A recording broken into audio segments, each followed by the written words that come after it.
From the Chronicle Podcast system, this is the November 15th episode of SLP.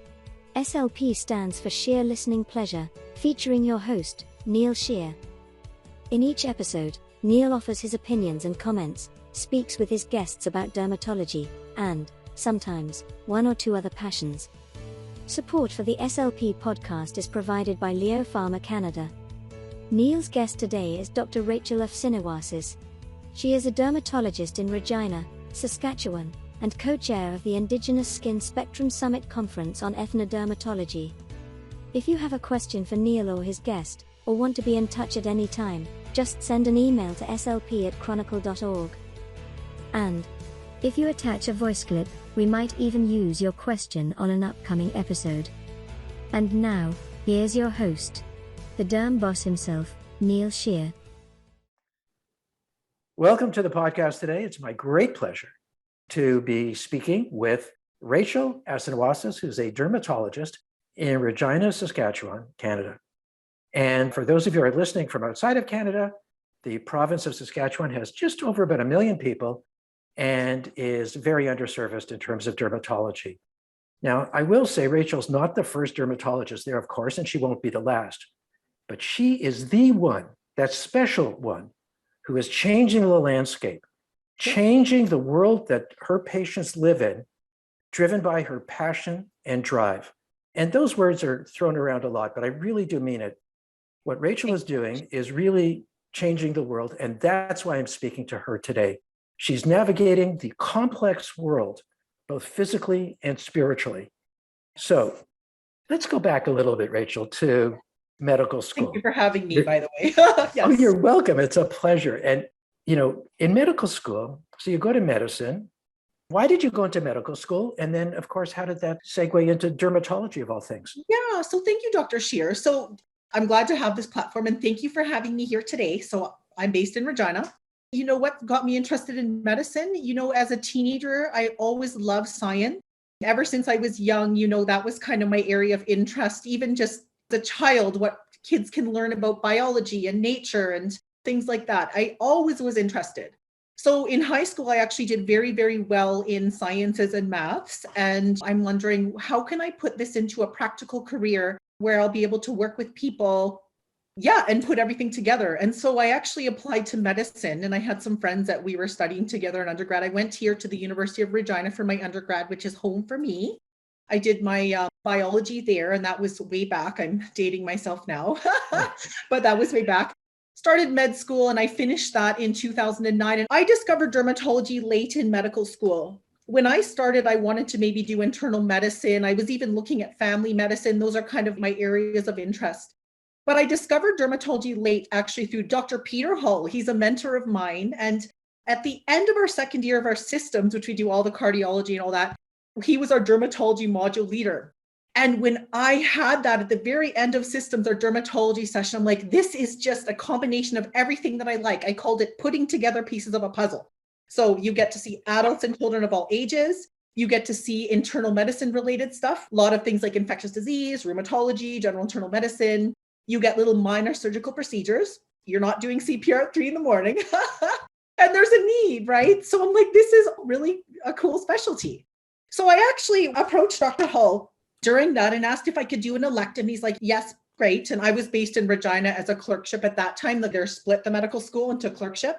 He was in Saskatchewan. So I went and did some electives, and he told me, Rachel, you have potential in this field and I want you to apply. So I think that was really my first level of motivation, was realizing that dermatology is not what I thought it was. When I was in high school and elementary, I thought a dermatologist was a scientist who just, for example, developed sunscreens in a lab or something like that. Like, I didn't know that they were a doctor. It was late discovery. And I think that kind of passion drove me to apply for electives. And I went to Sunnybrook, obviously this is way pre-COVID. So I was fortunate and able to get those electives. I went to Montreal, got some really good experience. I'm like, this is what I want to do. And then I applied, and I remember being so nervous at my interviews that I was like shaking, because for me, I love medicine and science, but I think one of the things that I have to get over is having better self-confidence. And I was really nervous. I'm like, I'm not going to match, but I did on CARMS. And then that was kind of how everything just started. It's an amazing thing about dermatology because Yeah. internal medicine seems so comprehensive. But then when you see the respect, ideally, they have for somebody like Peter Hull, we don't know what's going on. Let's see what Dr. Hull says. They say, you have a whole bunch of keys. They know which key goes into the lock and they fix things. And I remember that also, like it charges you up and you think, oh my God, well, wait a minute, this is very special. It's hard to get the message out. And, one of the other areas then, once you get into this and you're doing it, and I want to get into a little bit about your academic growth and the research you're doing and the contributions. Clearly, the world is messy, but at least some of the veneer has been peeled off and we can see the kind of horrible mistakes that have been made over the years. But I know you're very passionate about the underserviced component of what you're dealing with now. Please tell me, how does it affect you, and particularly in Saskatchewan? Thank you. So, it's quite an open-ended question. And just to give you a little background, so I graduated in 2014. Now that I do the math, I'm actually going into my 8th year of practice now. So that's longer than I was in residency. And I just can't believe how fast the time flies.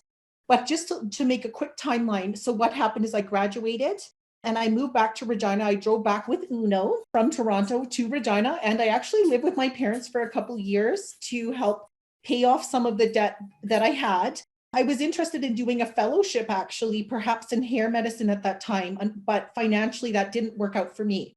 So I ended up going back home. And what happened essentially is I ended up with almost a 2-year waiting list, less than a year into practice. I was one of the first new dermatologists in the region in many years. And just to give you an idea, there is, I think, just over 1 million people in Saskatchewan, and I cover the southern half of the province, which is a catchment area of just over 1 million people.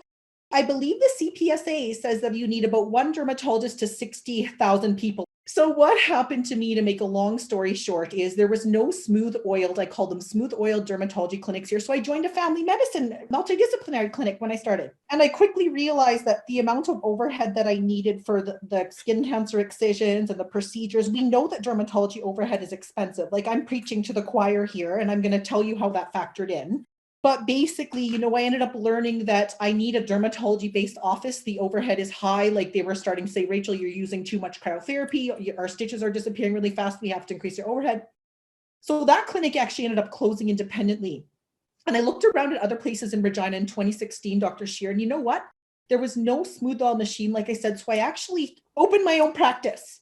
I'm only renting, I'm not buying, but I have my own area right now. And I've been doing that since 2016. And Saskatchewan is the 6th most populous province in Canada. But if you actually listen to colleague descriptions and the number of dermatologists, we're actually very, very underserviced compared to our neighbors like Alberta, for example, or Manitoba. We've lost 4 new dermatology graduates, all who have graduated after 2014, and they've all left within a span of about 2 years due to inability to sustain practice. There are no subsidized hospital-based positions for dermatology in the province of Saskatchewan. So what that means is we're expected to see medical and general dermatology patients in a community setting with no overhead support. Think about that for a minute, okay? And I'm speaking to dermatologists here, that if our overheads run high and we only get paid very little amount to do, let's say, a stage 2 melanoma, doing the lymph nodes and review systems, they might not have a GP. They're relying on you. The cancer test center has discharged them to your care. If you only get paid, let's say, whatever, $30 or whatever to see that patient, think about how much time that can take to do it properly. Think about how much you have to pay your staff, your overhead, your equipment, and that all adds up. So, because we don't get those extra subsidized positions or nurses, it's hard to get ahead. So our grads have left for inability to sustain practice. And, at the end of the day, it's not about the money in my head, but now it is, because I have to pay my own overhead and I just have so many complicated patients. So this is all my opinion, but what I think happens is all the complicated cases, you end up seeing everything. At the beginning, I seen pimple, wart. I'm like, okay, keratosis pilaris. But now I'm literally bogged down in like complex skin cancer cases. Many might not be able to access their GP. Some don't have a GP. It's underserviced area. Heavy medical practice. I have so many patients on immunosuppressants, Dr. Shear, and biologics right now. It's overwhelming, and it's hard to do all that paperwork without nursing support. And I have like pediatric patients of all ages, but I don't see, your run-of-the-mill acne or warts anymore. Like my whole practice, it's like, oh, here's dermatomyositis. Here's someone who's had 4 melanomas. Here's an erythrodermic dermatitis, and they're on a bunch of new medications, and we don't know really what their history was. Or here was someone who has psoriasis who walked into a merge, was put on prednisone and had an erythrodermic flare or a pustular flare, right? We know steroid withdrawal can flare that. Like I said, it all builds up into a little bit of a stressful mess. And now 8 years out, I think that our new grads are getting crushed. And we are trying to advocate through our own association to maybe get some subsidized positions so we can lay a framework so that others can come and not leave. So, for example, if I'm going to get paid the same amount or even more to see a patient with one wart that I scrape and burn, as opposed to a patient who's got PG, pyoderma gangrenosum, has recurrent pseudomonas, and they might have underlying comorbidities, and I get paid the same. Like, how are we going to sustain that if the other patients take 10 times more effort? It's almost martyrism at this point. And last thing I'm going to mention before I stop, and I want to hear your opinion on this, is we don't get call stipends to do call. So I've been informally doing call here since 2014, but we actually don't get a call stipend despite applying twice. So we don't get senior residents to help us. We don't have, I don't know. It's just difficult, Dr. Shear, to the point where I just don't think I can sustain anymore with the way I'm going. As you can imagine, of course, this is a big issue for dermatology in Canada. Mm-hmm. And also, considering how long I was in practice, I've sort of seen it all. One of the things that did help was we've sort of redefined our at the hospital at the university as advanced medical dermatology. We are really working hard now with the administration to say, no, we are not just going to see, every person who somehow maybe gave $5 to the hospital says, I'm a donor, you should see me right away. And we can't do that, we're all drowning. What we did do is with the Ontario Medical Association, who looks after our billings in terms of what we can bill, of course, they have a fictional amount. This is how much you should really be getting paid. But in fact, it isn't. The ministry pays a small fraction of that. And the overheads, as you said, are the highest in dermatology among all those specialties, no matter who does the studies. Our overheads are the highest, and not with fancy stuff. Because we see a lot of people, there's a lot of work to do, and that creates the overhead. One of the things we did do was manage to create a list of complex diseases like pyoderma gangrenosum, as the example you gave, and included that and said, no, if we're going to be seeing those patients, we need to get paid more. And there was an opportunity for a raise. You can give everybody in the province a raise, but then it gets diluted to being nothing for anybody. And the idea was to say, no, we are going to see stuff. And I will tell you, as we get into more complicated therapies with JAK inhibitors, I can see that community dermatologists are going to say, I'm not going to do this. This is too complex to monitor. And they're going to send them to you.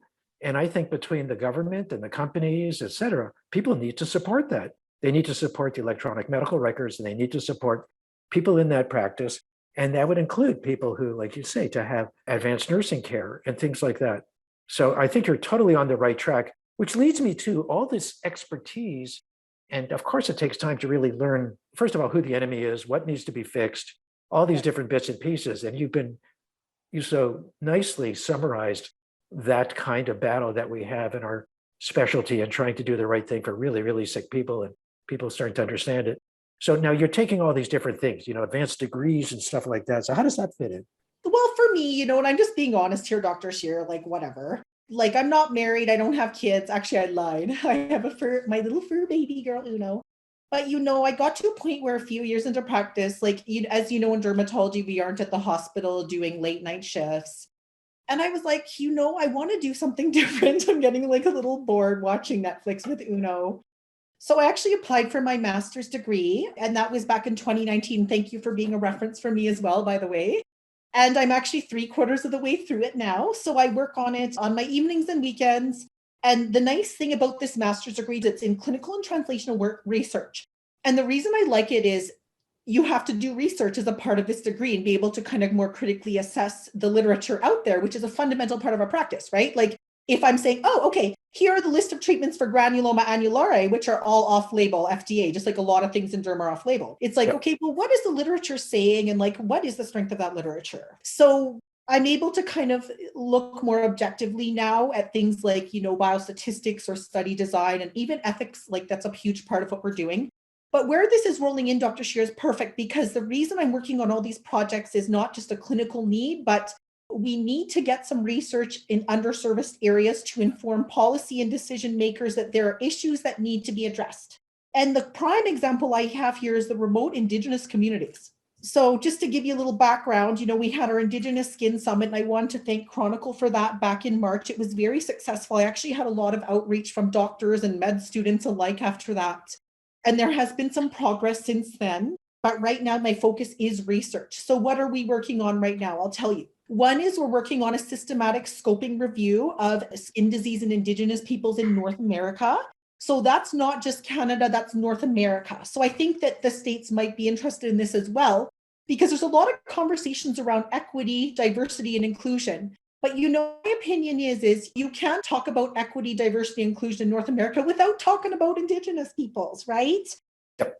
Otherwise, they become the lost people of dermatology. And, that is my true worry, given that there just really isn't much conversation going on there. But as the Skin Summit we had in March, which I won't waste your time going through all these things, there are issues going on, particularly with pediatrics, atopic dermatitis, and skin and soft tissue infections, amongst other things like diabetic complications, which all ties into the bigger picture, right?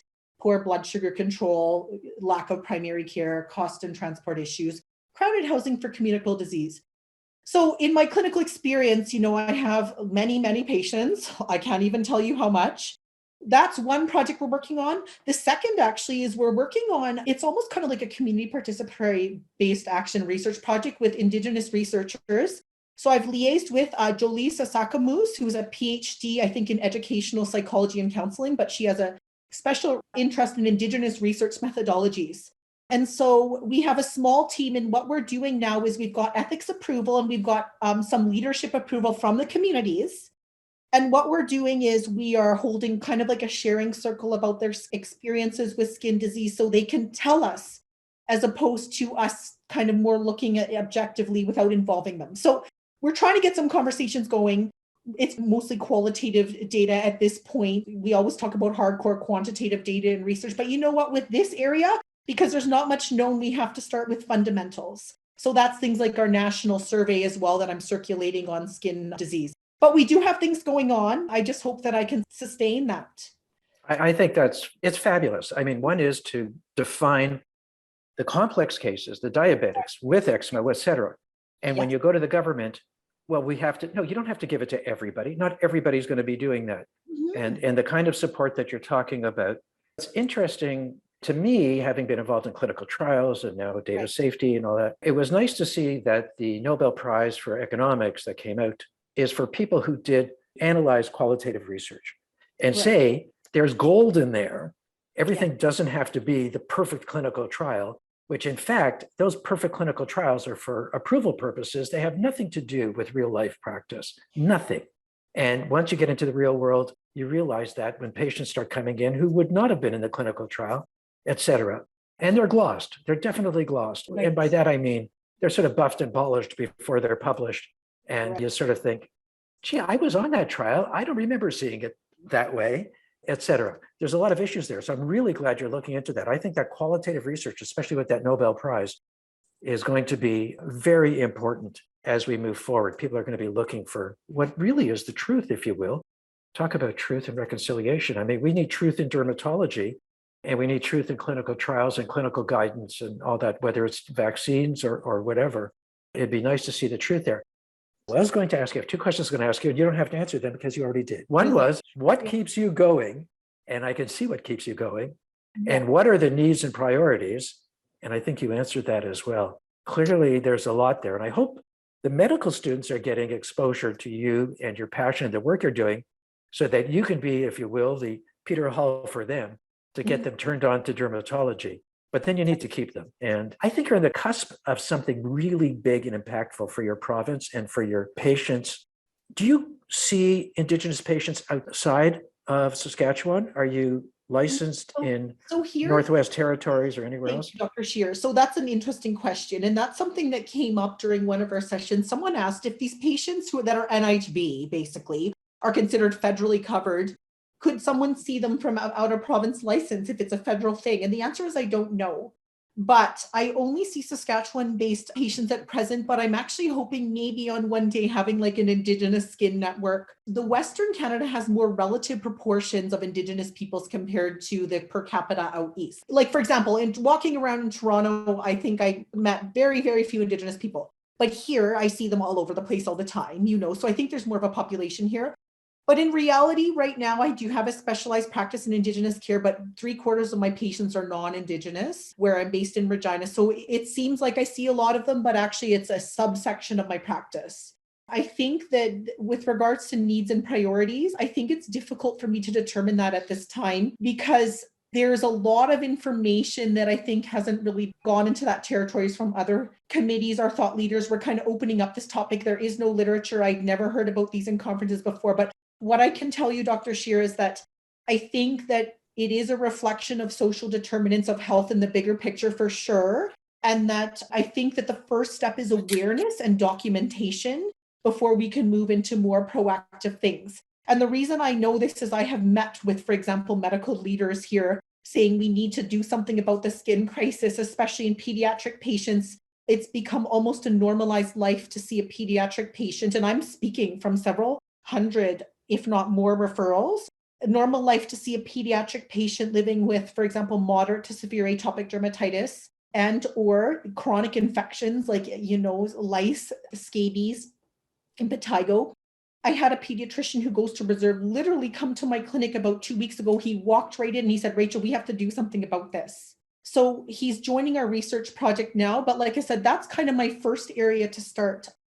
The other thing too I want to touch on, Dr. Shear, is you mentioned recruitment and retainment. And I think that we, especially in underserviced province, we have to look at recruitment as different from being retaining. Because at the beginning, it's easy to come in and see everything. But unless you restrict your practice to things that are manageable, and let's say you're covered with all difficult patients that require time or don't have GPs, you're not going to retain them unless there's some kind of overhead subsidization, right? Like their groundwork is not here. And that's why you'll hear people Saskatchewan has a reputation. So priorities, I don't know. We have to have a groundwork with having an association trying to advocate for us. But I think that unfortunately skin disease might fall to the bottom of the pile, especially during COVID. And that's the challenge that we're seeing. It depends who's making the pile. When I've gone to hospitals, major hospitals in our city, one person who, major hospital, and I knew him before, he'd been at our hospital, but he was the CEO. And he said to me, oh, do we have dermatology at our hospital? So I'll always remember that. I mean, that was really impactful. Oh, yes. He looked at a list. Dermatology is ranked number 55 as a priority. So until they have a rash or their sister has a rash, I think there's a lot of work to be done, and you've defined it very well. And I'll go back to one thing, is the pediatric crisis with atopic dermatitis. And I've had very articulate families come in with a child who is constantly scratching every second they're in the room, obviously burning a lot of energy with that. And therefore they're not growing, which I ask about. We talk about it. It takes me close to an hour to convince this family that perhaps we can do some topical and oral therapies, not even biologics. Just try it out. And I explain why. And, to see them come back a month later with a child who's put on 5 pounds of weight, sleeping through the night, and the mother now in a conspiratorial way leans over and says, could you give her something that's more sedating? Because now she's got real energy. And they have their child back. I mean, that's the thing. People come to you. It's like you're the fire department. My house is on fire. Please do something. Say, okay, we're going to spray. No. Let's talk about it first. I said, no, your child's on fire. We have to do something. And people don't want to do it. And there's so many. We all see these stories of people who, for whatever reason, and maybe it's fake information, but they just seem to have a distortion process going on that makes it very challenging for us when we have the treatments. And the world has worked hard to create those treatments.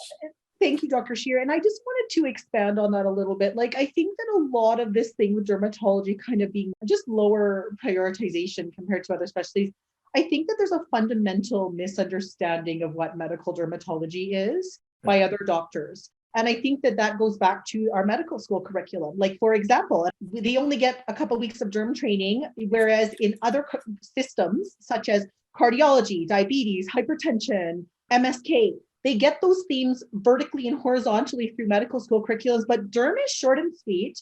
And I find that especially after seeing several thousand plus patients to date, I can tell you that, would you send every patient with diabetes to like an endocrinologist? It's just that they're not, I think that skin diseases are not managed at the primary care level where they could be. And I think that goes back to the education, but that also leads to misunderstandings such as the pimple popper. So One thing that drives me crazy is when patients come in and like, I just finished seeing a patient who's like a wound care patient, or they're on immunosuppressant, and they make a joke saying, oh, pimple popper, I watched Dr. Pimple Popper. And I think that Dr. Pimple Popper is great. I think it's hilarious. I'm a dermatologist, but I'm not a pimple popper every day. In fact, I have maybe seen one acne in 2 weeks, and I work 50 weeks a year. I see patients on immune suppressants. I see patients with debilitation, Dr. Shear, and that leads me into the next thing I wanted to say is itching gets dismissed.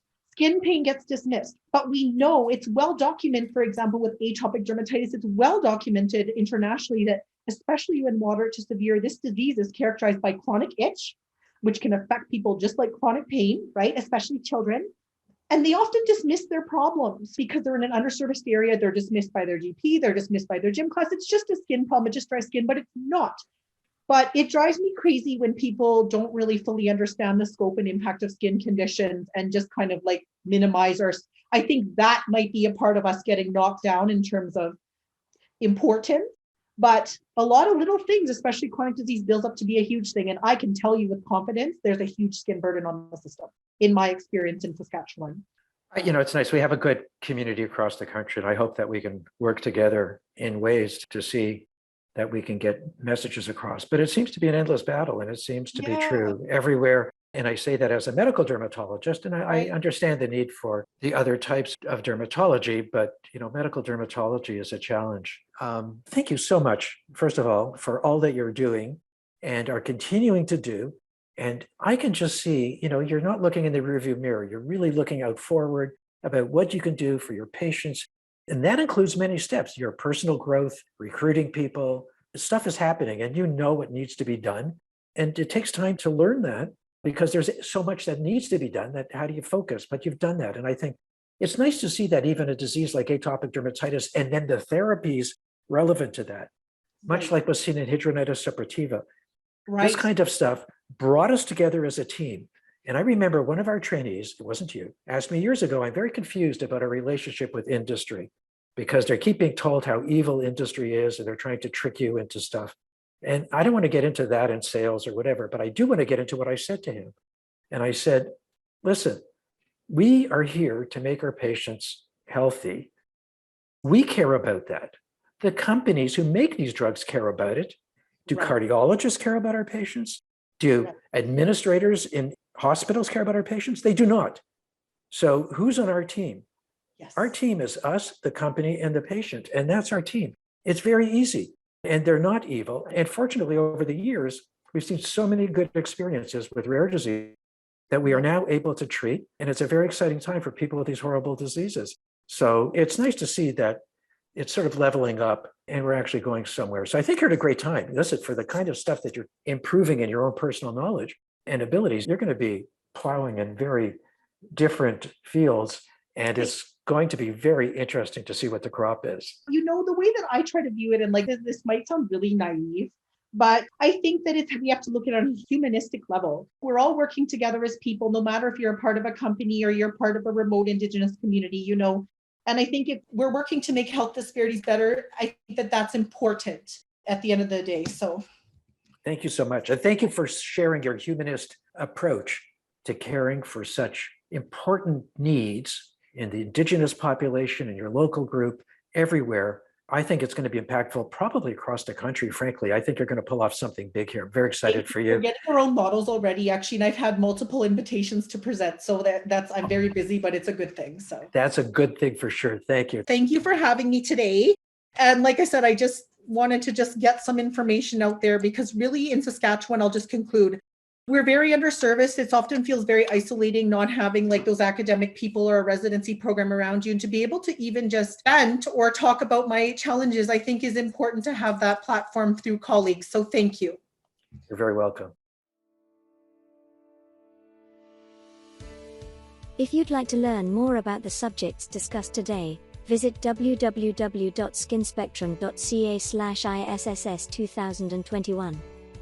If you enjoyed this episode, please share it with your friends and colleagues. On our next episode, Neil will chat with another guest from the world of dermatology. To subscribe, go to www.derm.city or find the SLP podcast at Apple iTunes, Stitcher, Spotify, or wherever you get your podcasts. Support for the SLP podcast was provided by Leo Pharma Canada. Send your comments to slp@chronicle.org. Until next time, be well.